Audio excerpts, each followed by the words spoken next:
Well, for the latest in Lebanon, we're now joined via Zoom by a member of a political party, Citizens in State, and a lecturer at the Lebanese American University, Dr. Rania Masri. Thanks so much indeed for joining us and welcome to the program. Thank you all for the invitation. All right. I'm sure that Lebanese citizens are still in shock with what happened on Tuesday. What's today been like? Because I think the cleanup has started, but at the same time, still trying to find people who are missing.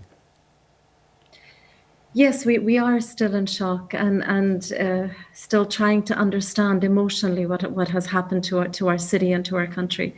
Cleanup efforts actually began yesterday. It was magnificent, and cleanup efforts are continuing. Rescue efforts are continuing, but there's still people missing, and there's such an extent of damage. It is beyond comparison to anything we have known in the country, and we have known wars in Lebanon, but we have not seen anything like this at all in our history.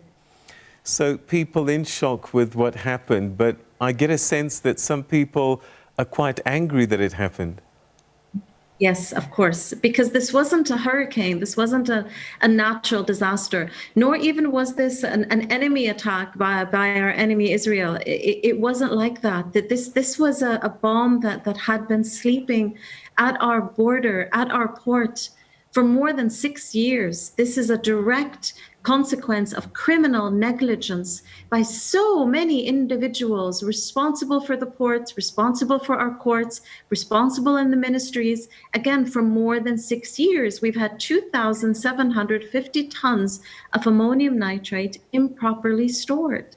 So yes, we're extremely angry, we're extremely outraged at this criminality that has happened.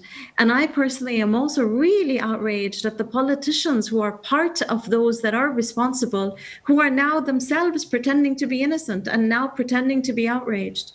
But they cannot even, they have no shame. We'll talk about the politics just now, but I'm hearing that the head of customs wrote to the authorities twice to say, listen, we're storing these dangerous chemicals. We really need to make a plan, send them back out of the country. And it seemed to have fallen on deaf ears. Well, it depends who. So we know that certain senior custom officials wrote to the Lebanese courts 6 times from 2014 to 2017, actually 6 times, asking for this material to be stored somewhere else, for this material to be removed immediately, and nothing happened. But then if that were the case, okay, shouldn't it have been escalated? Who ultimately is responsible? The individuals that are responsible for the ports, the individuals that are responsible for the customs, the ministries of finance and trade and social services and interior, and of course, the courts themselves. They're all responsible to this. And all of this criminal negligence that has appeared over the past 6 years, all of this is also a consequence of the sectarian political system that breeds clientelism, that perpetuates corruption, that leads to such a state of immobility in decision-making that allows for this criminal negligence. All of this is a consequence of this political system that we have been suffering under in Lebanon for decades. Are you fearful that you perhaps won't get proper accountability for this explosion? Yes, I am fearful that in this tragedy that we are suffering from, this man-made tragedy that we are suffering from, if now we as citizens are not able to change our political system, if today, after seeing and our main port destroyed, and like you said, almost 300,000 people rendered homeless, if now, amidst all of this, and after an economic bankruptcy that they also caused, if now we are not outraged and organized enough to transform this political system into one that is viable and sustainable and equitable and respectful, then I feel all hope would be lost in the country.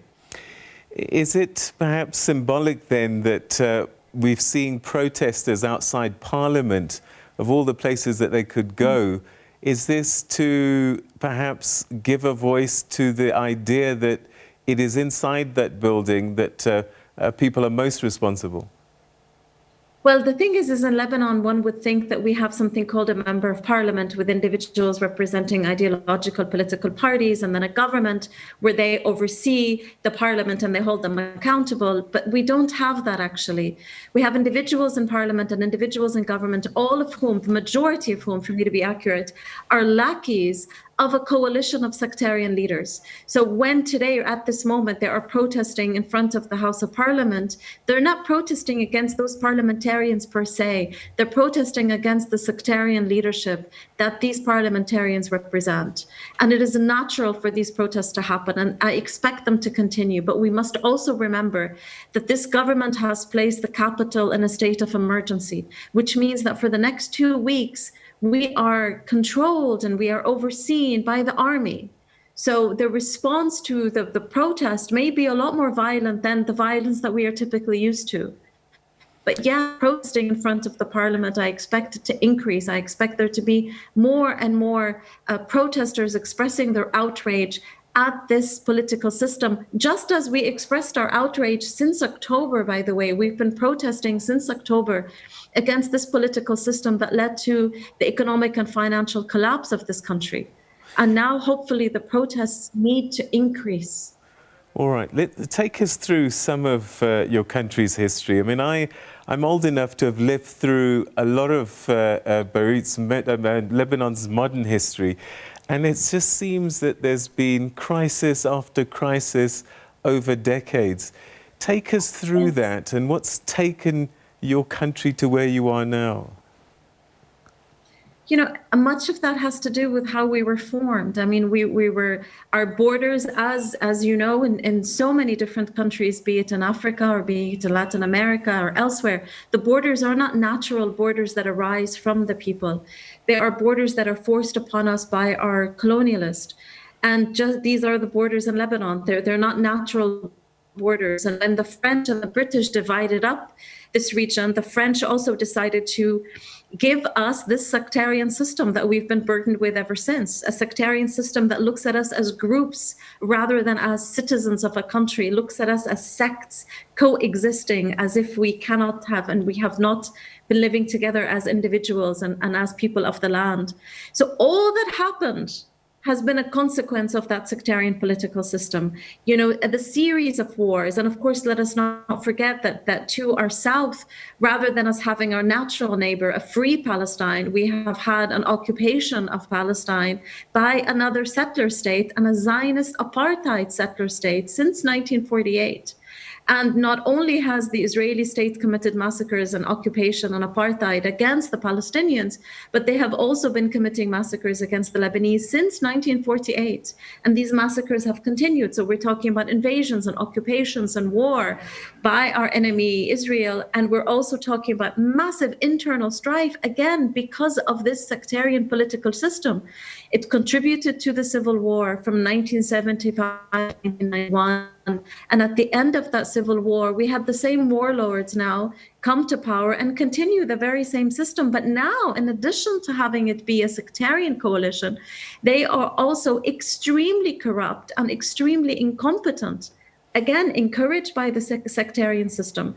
We had financial engineering of our economy beginning in 1992, and then the criminal act of actually borrowing with a foreign currency in 1996, leading us to a state of an economy that is built on consumption, in which we import 86% of our needs, and an economy that basically is sustaining through financial engineering, through money laundering, through real estate speculation, and through massive remittances by the youth that we export and we view as a commodity. So we can export our youth and they can send us dollars as remittances, and we can continue this farce of an economy that finally naturally broke down last year, where we had a massive devaluation of our currency, where we have unemployment at exceeding 50%, where now people are really, really struggling just to maintain an existence. And on top of all that, we get the COVID-19 pandemic. And on top of that, now we also get the tragedy for ports. So all of these are consequences of a political system that refuses, that cannot see us as citizens. So therefore, we don't have universal healthcare. We don't have free education that is decent. We don't have representatives that look at Lebanon as a country that they have to represent in total. Rather, we have representatives that by design deliberately state, and it's abhorrent, but they deliberately state that they will not take a position.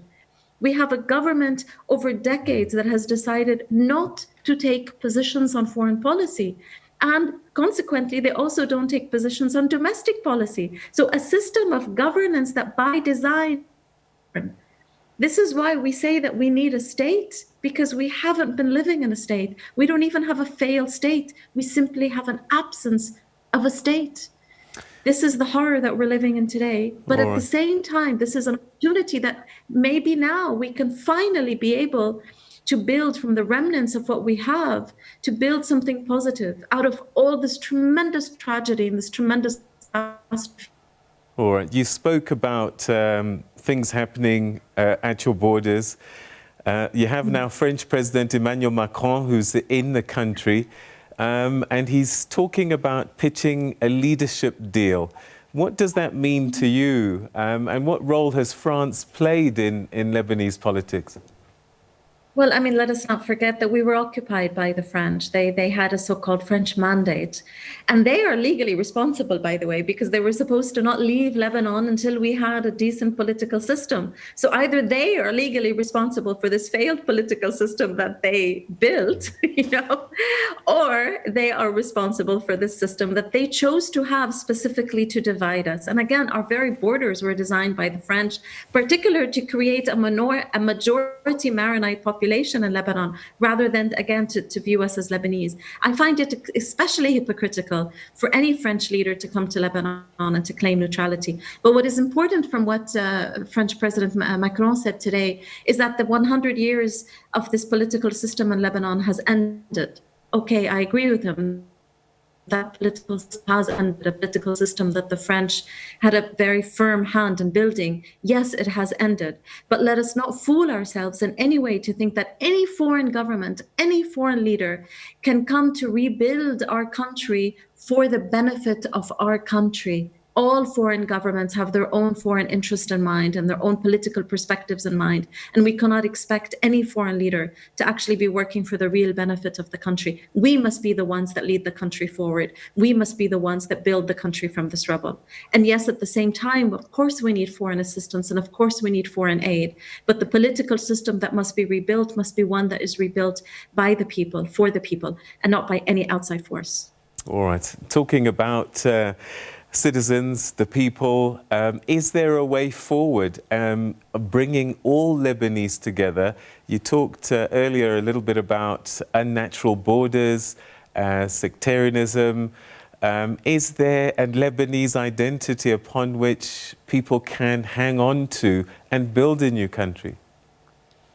I would argue we don't really need a Lebanese identity. Even we have people in Lebanon that identify as Lebanese. We have others that identify as being part of Syria, others that identify as being Arab. It doesn't really matter. We don't need to have a unified identity per se in Lebanon. What we need to have, though, is equality of citizenship. So regardless how one may view him or herself in terms of a national identity beyond the borders of Lebanon, within the borders of Lebanon, even though they are artificial borders, we need to be treated equally as citizens, equally as men and women, equally as citizens of this country, and also be respecting the hundreds of thousands of foreign workers in this country, and also be granting the rights to the hundreds of thousands of Palestinian refugees in this country that have been denied their rights systematically for decades. That is the state I strive to build, a state of equality and respect for all its citizenry and all its residents, one that would actually build a productive economy and not a consumptive economy. And we can do that. We have the ability to do that. We have the political imagination to do that. Yes, we are going through a catastrophe. I mean, it's It's unbelievable the trauma that we're going through and the difficulties that we're going through, but it is possible to build a new political system. And we are trying to organize amongst other political parties and to transform the despair and the sadness and the outrage that people are feeling now into Lebanon into something constructive if it is directed at those who are responsible. And those who are responsible in Lebanon are the sectarian leadership that are holding on to this failed political system, not specifically certain individuals, but all those who are holding on to this failed political system. So in my experience, in situations like this where people are holding on to the status quo and power, they do even worse things to stay in power. And is this something that might play out? And how do you overcome that? You know, there's no guarantee here. There's no guarantee. We could be witnessing greater violence. We could be witnessing, you know, when people really feel that they're cornered and that those that they have always thought could have their back and those who they define as their own identity, these sectarian leaders, we can't imagine the violence that they may then choose to take. There are no guarantees forward. There's only a pathway for struggle that we believe is just and we hope will be nonviolent, because violence against our brethren is not only unethical, it's also vastly non-strategic. You know, we hope that the nonviolent pathway will be the pathway forward, but we know that we also will have to confront this political leadership. And we hope to be able to convince them through one way or another that so long as they are in power, they will only bring us more and more and more tragedies. And it's about time that we're able to build a nation that respects all its citizenry and also has the ability and the foresight to protect us against our enemy and to know how to deal with tons of thousands of ammonium nitrate. Dr. Rania Masri, we're going to have to leave it there, but thank you very much indeed for giving us some clarity on the situation in Lebanon beyond this tragedy which happened on Tuesday, and we wish you the best going forward.